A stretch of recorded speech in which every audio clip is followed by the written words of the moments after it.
My 9-year-old woke up on Christmas Eve and found a note. We needed a break from you. Don't call. The whole family went to a beach resort without her. When I found out, I didn't cry. I did this. 4 days later, they found something on the kitchen table and started screaming. I woke up to my phone vibrating against the nightstand like it was trying to escape. Christmas Eve, 6:12 a.m. Too early for anything except emergencies or flights I definitely wasn't on. I grabbed it, still half tangled in hotel sheets. "Mom?" my daughter, Zara, whispered. Instant adrenaline. I sat straight up. "Zara? What's wrong?" Silence. A tiny breath. And then, I think something's wrong. The house is empty." That sentence hit me harder than any alarm clock. I swung my legs off the bed and stood, the cheap carpet cold under my feet. I was in yet another anonymous airport hotel, an hour flight from home, because small city hospitals don't care that it's Christmas when they're drowning in flu and short on doctors. Holiday coverage is mandatory, and this week I was it. I'd told myself it was fine. I'd be back tomorrow. Zara loved my parents, her grandparents, and my younger sister Samantha was there with her kids, Owen and Quinn. Full house, built-in chaos, built-in babysitters. Except now my 9-year-old sounded like she was standing at the edge of a cliff. "Okay," I said, forcing my voice steady. "Tell me where you are." "In my room," she whispered. "But it's too quiet. Not normal quiet." "All right, put me on speaker, okay? We're going to walk through the house together." I heard a faint beep as she switched modes, then the rustle of blankets as she got up. "Okay," she said. "Good. Open your door and tell me what you see." "The hallway light's on," she said. "Grandma always turns it off at night." I filed that away. "Anyone in the hallway?" "No, just the light."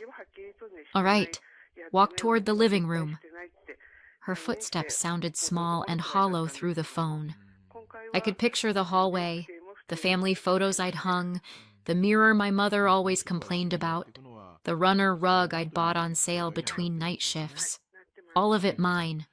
All of it paid for with exhausted bones. "I'm in the living room," she said. "The TV's off. Grandpa's blanket is gone." My heart rate picked up. "Is the tree on?"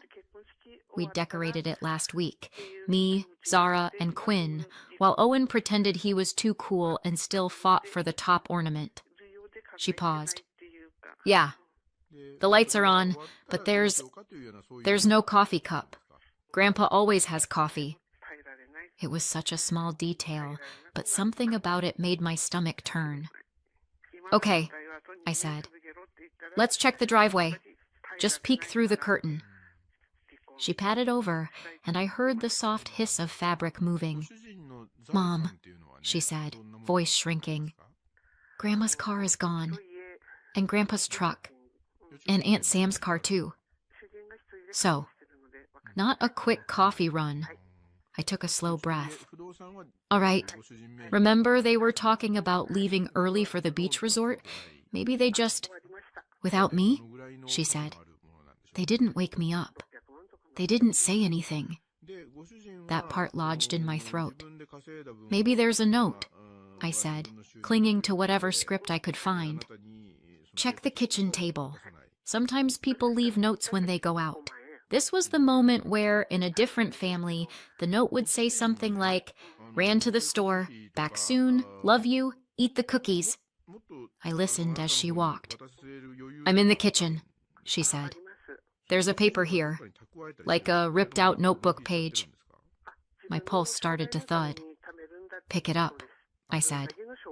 "What does it say?" She rustled paper, took a breath, and read, stumbling over the first word. "We needed a break from you. Don't call." The hotel room went very, very quiet. Not because there was no noise. It was full of humming AC, distant doors slamming, someone laughing down the hall. But inside my head, Everything went silent and sharp. I pressed my fingers into my forehead. That's all it says? Yes. Her voice cracked. Mom, did I do something bad? No, I said immediately. Absolutely not. That note is wrong. They were wrong to leave it, and they were wrong to leave you. I walked to the tiny window and stared out at a generic parking lot, just to have something to look at that wasn't my own reflection. Okay, I said. We're going to do a quick sweep. Stay on the line. Check Grandma and Grandpa's room. Her footsteps dragged a little now. Grandma's bed is made, she said after a second. Her suitcase is gone. Grandpa's too. There's dust where his boots were. I forced a breath. Okay, check Samantha's room. She walked down the hall. A pause, then. Her suitcase is gone too, and the kids' stuff. Owen's Switch isn't here, and Quinn's unicorn is gone. A tiny inhale. They always take those when we go somewhere. Of course they took Quinn's unicorn, but not Zara. I sat back on the edge of the bed because if I didn't, I was going to fall. All right, I said. I'm going to try calling Grandma. Stay on the line with me, just be quiet for a minute. I put Zara on mute and dialed my mother. Straight to voicemail. My father. Voicemail. Samantha. Voicemail. Not even a ring. Not even a half-hearted, sorry, can't talk right now. I unmuted Zara. Okay, I'm still here. I knew it, she whispered. They went to the beach without me. Her voice did something to me then. It wasn't the crying. I'd heard her cry before. This was quieter, flatter, like she was already trying to shrink herself smaller so the world wouldn't notice. I needed another adult. Any adult. Unfortunately, that left me with Reed. Reed wasn't blood, just a longtime friend of the family who'd somehow become a permanent extra in our family group chats and vacations. He had Seinfeld opinions and a talent for always being around when there was free food. I scrolled to his name and hit call. He answered on the second ring, over loud noise, kids shouting, water in the background, what sounded suspiciously like a blender. Naomi! Hey! Mary, where are my parents? I asked. He hesitated. They're around? Try again. I heard someone in the background ask. Is that Naomi? Then lower. Don't just give me the phone. Reed's voice dropped. They said you knew. Reed, I said, each word precise. Where are they? And where is my daughter supposed to be right now? He exhaled. We're at the resort. They left early to beat the traffic. Your mom said Zara would be fine for a few hours. Samantha said she needed a break because Zara's been, quote, extra. They were going to pick her up later, I think. Or maybe, if you finish that sentence, I am going to come to that resort and remove your larynx with a plastic spoon. He made a small, terrified noise. Look, I just tagged along, okay? I didn't make the plan. You still came, I said. I hung up before I said something a medical board might frown on. Mom? Zara asked. Are you still there? Yes, I said. I'm here, and I'm coming home. But you're at work, she whispered. I don't care. I checked the time. If I left now, I could maybe be on a flight before 8. Maybe be home before noon. Maybe. Listen, I said. I'm going to call Mrs. Martin. She's coming over to stay with you until I get there, okay? Our neighbor, Mrs. Martin, was the kind of retired school teacher who had a key to everyone's house and a sixth sense for when kids needed cookies or boundaries. Zara loved her. I trusted her. Don't open the door for anyone except her, I said, and keep the house locked. Okay, Zara sniffed. I'll stay on the phone until she gets there, I said. I switched to three-way calling and rang Mrs. Martin. She picked up on the second ring, bless her. Naomi? Is everything all right? No, I said, but it will be. I need a favor. Big one. I explained in 3 sentences. Her voice got sharper with each one. I'll be there in 5 minutes, she said. Zara, sweetie, I'm coming right now. Don't be scared. You're not alone. Okay? Okay, Zara whispered. When I heard the front door open on Zara's end and Mrs. Martin's voice in the background, some small clenched part of me unclenched. I pulled up the airline app with shaking hands. The earliest flight home left in 1 hour and 40 minutes. The hospital had booked me into a hotel near the other city's airport, not ours, so I still had about 45 minutes drive to get there. In other words, no margin. At all. I booked it anyway. Holiday pricing, last minute. One way. My phone buzzed with the confirmation and my bank account quietly panicked. I yanked clothes on, shoved my things into my carry-on, and left half my life strewn across the hotel room. Housekeeping could keep the moisturizer and the dignity. Zara, I said, switching back to her call as I ran through the hallway. I'm on my way to the airport right now. Mrs. Martin is there with you, right? Yeah, she said. I could hear the TV murmuring in the background, cartoons turned up too loud. She's making hot chocolate. Good, I said. Stay with her. I'll call from the airport. Okay? Traffic was already building. Christmas Eve. Everyone going somewhere they actually wanted to be. My leg bounced as we inched forward. By the time I arrived at the airport, my heart had been hammering for so long it felt like background noise. I sprinted through the terminal, cut through the snaking security line with enough desperation in my eyes that they waved me ahead, and made it to the gate as they were announcing final boarding. You're cutting it close, the agent said, scanning my boarding pass.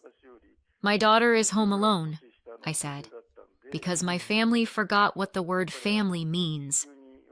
Something in my voice must have landed. She just nodded and gestured me through. When I finally arrived home, Zara ran out, hair flying, socks slipping on the porch. She slammed into me so hard I stumbled back a step. I'm here, I kept saying into her hair. I'm here. I've got you. I'm here. She pulled back just enough to look up at me, eyes red and wide.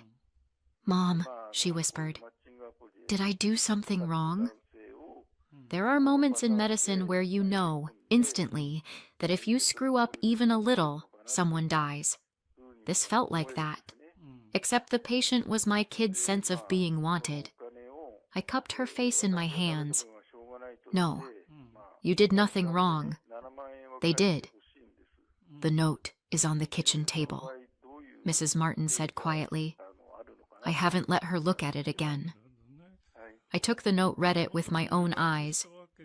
We needed a break from you. Don't call. They hadn't even bothered to sign it. My parents, my sister, the people who'd wept when she was born, fought over who got to hold her first, called her our little miracle every time she coughed. I folded the note and slid it into my bag. Evidence. Souvenir. I didn't know yet. I slipped the note into my bag and held Zara a little tighter. They had no idea what they'd set in motion.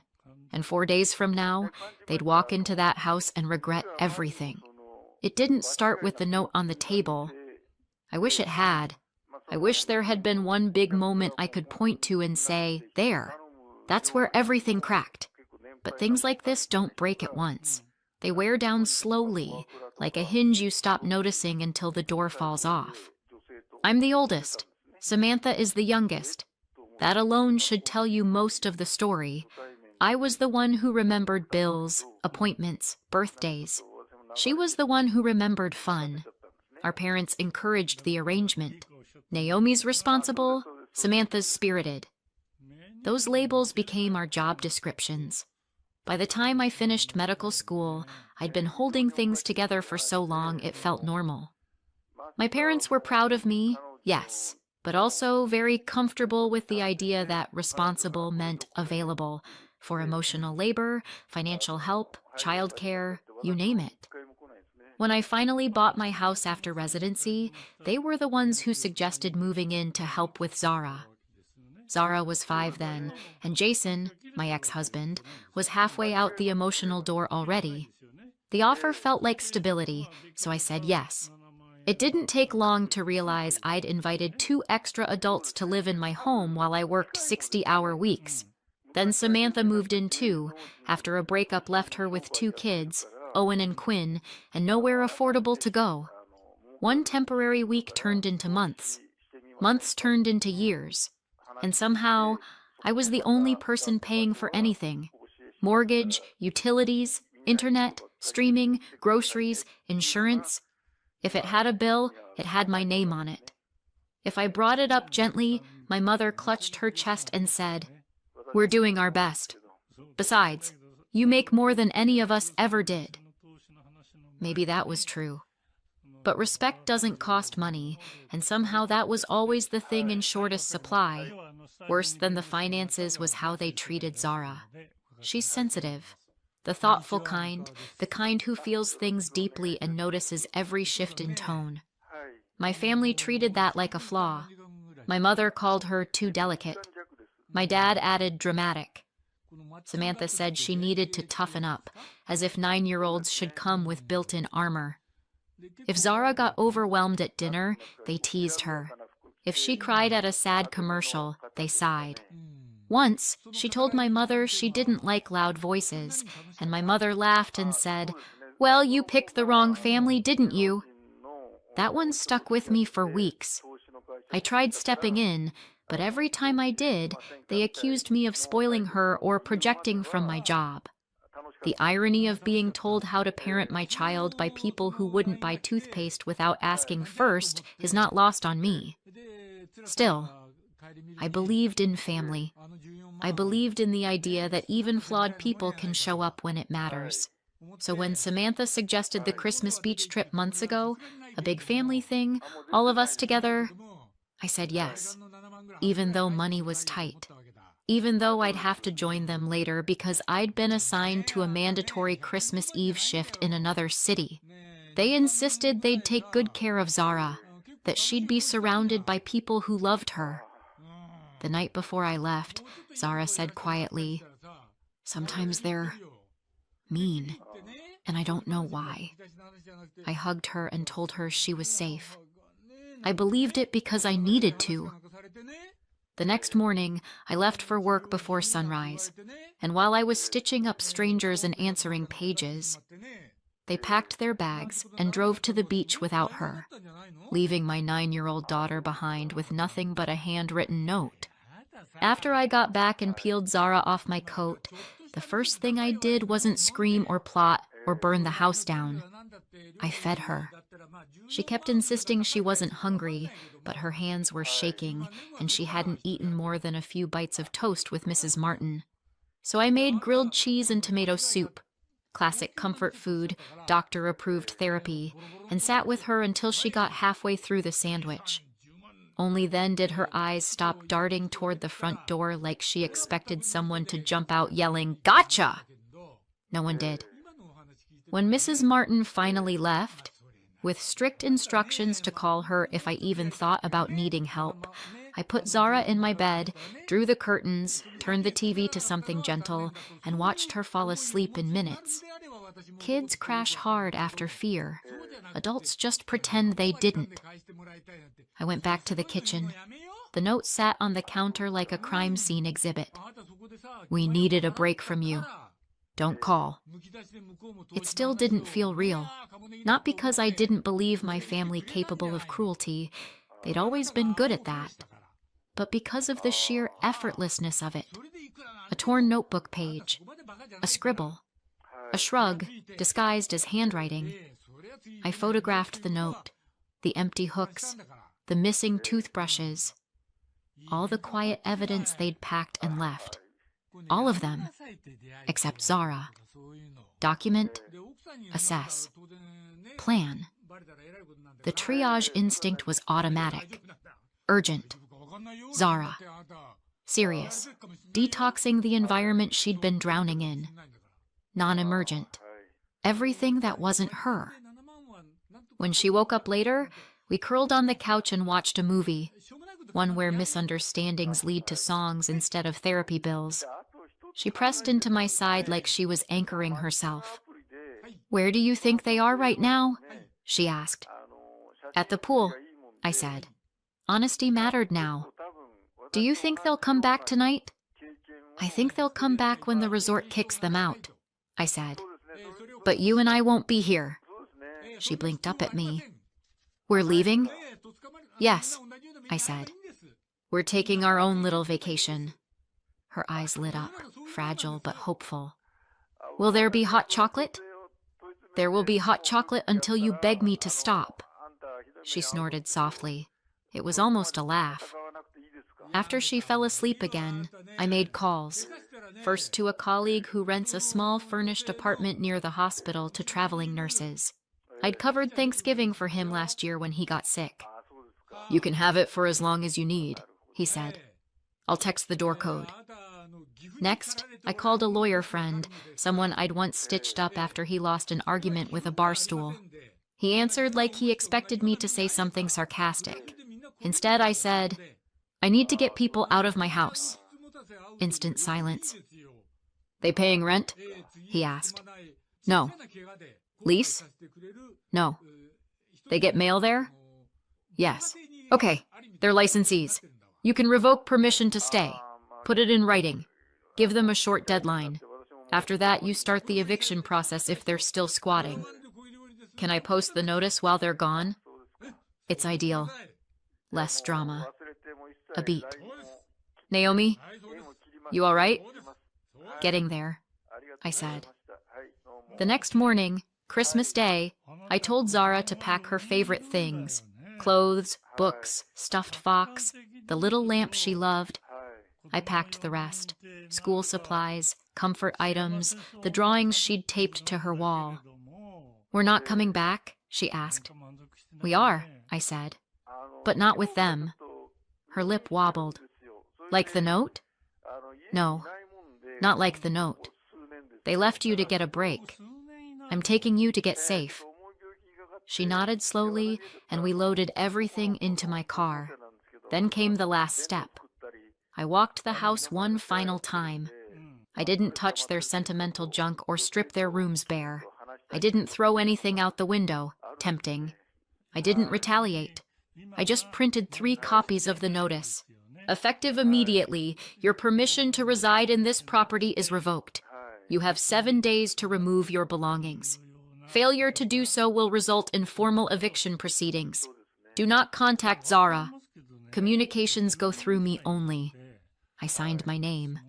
1 copy went on the kitchen table, the exact spot where their note had been. 1 on the inside of the front door.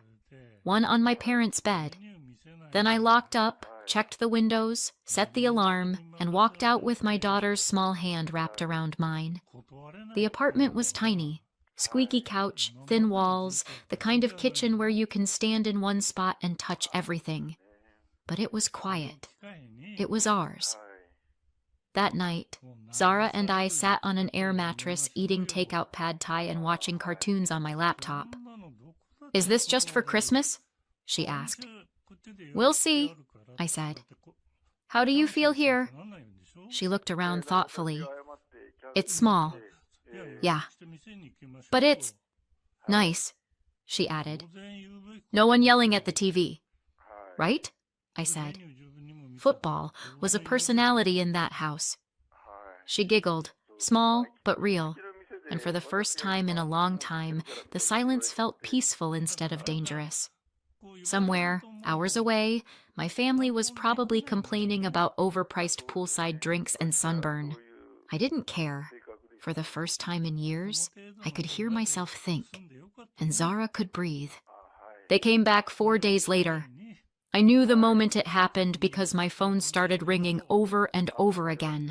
Not just once or twice, the kind of calling pattern people have when they're panicking and want you to fix something for them.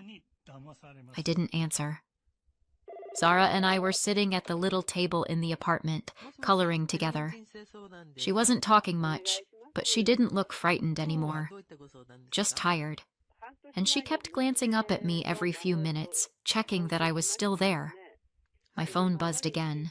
This time, I answered, because I needed to hear their voices, not rely on imagination. It was my mother. "Naomi?"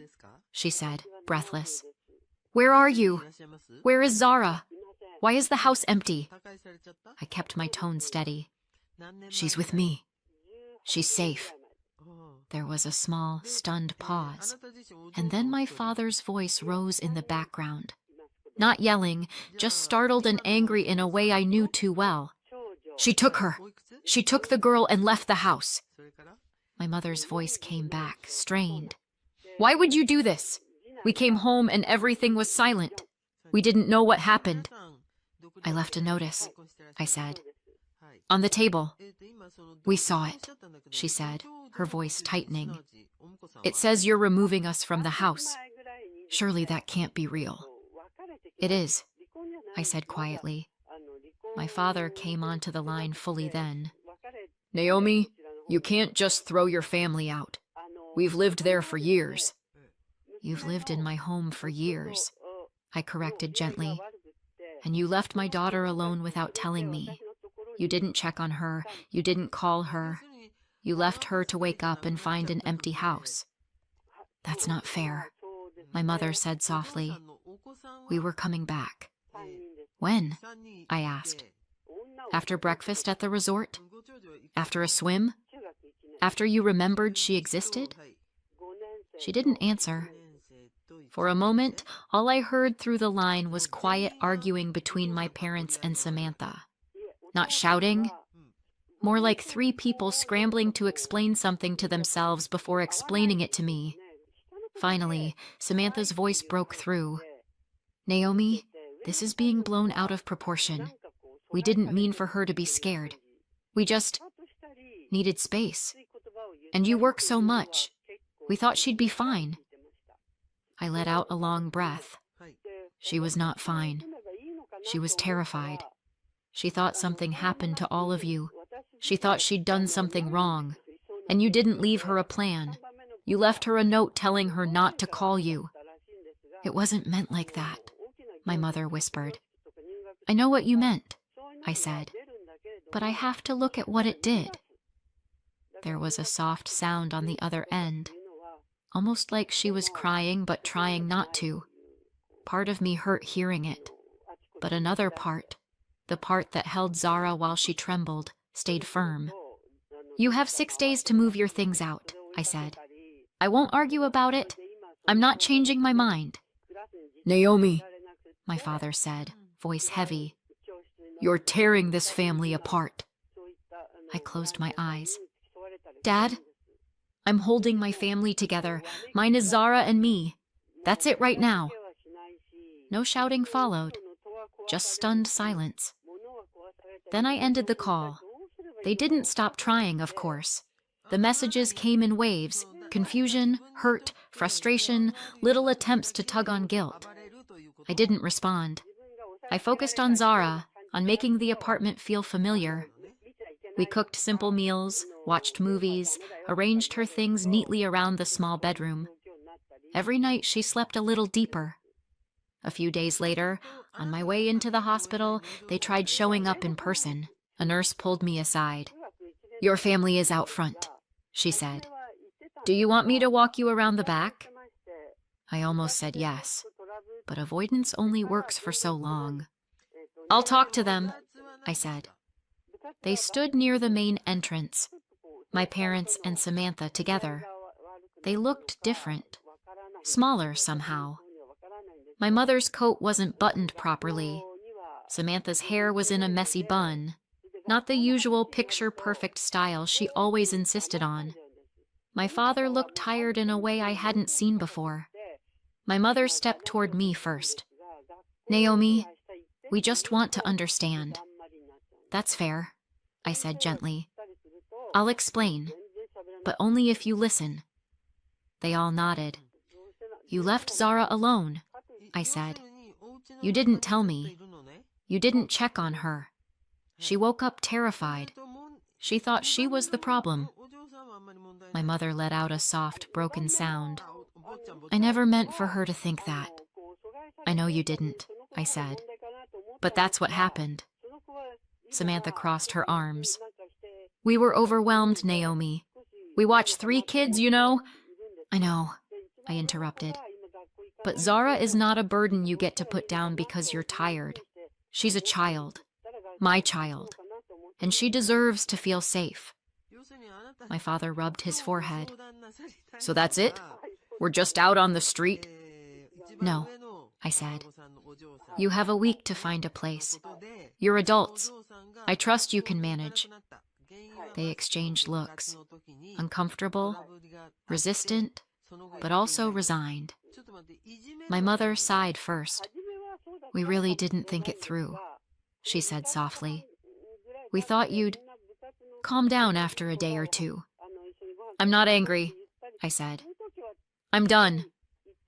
There was no yelling, no dramatic exit, just a quiet understanding that something had broken long before this, and I was finally refusing to hold the pieces together alone. By the end of the week, they moved out. Not gracefully, but they managed. Mrs. Martin gave the occasional update, but I stopped asking for them. I didn't need to know who was angry at whom or which piece of furniture didn't fit in the rental. That part of the story wasn't mine anymore. Zara and I went back to the house a few days later. It felt different, quiet in a peaceful way this time, not in a lonely way. She walked from room to room, touching familiar objects as if checking they were still hers. This is really our house now? She asked. Yes, I said.